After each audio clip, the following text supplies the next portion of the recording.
Нещо търсачи. Приказките оживяват.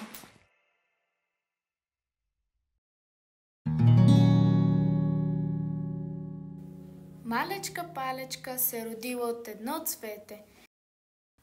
Здравейте! Но тя паднала. Ох, какво става? Къде съм? Защо всичко е толкова голямо? И тогава палечка срещнала червеите. Нямам дом. Може ли да се приюта при вас? Не, ти не си една от нас. Имаш грозни ръце и крака.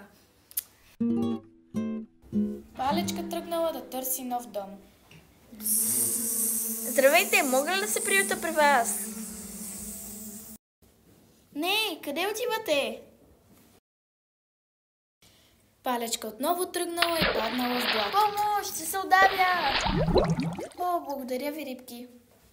Преплавала езерото и стигнала до царството на цветята. Хей, здравей! Здравей, красавицо. Може ли да живея при вас? Да, може. Ей! Подарявам ти тези крила. Благодаря! И те отлетели надалеч.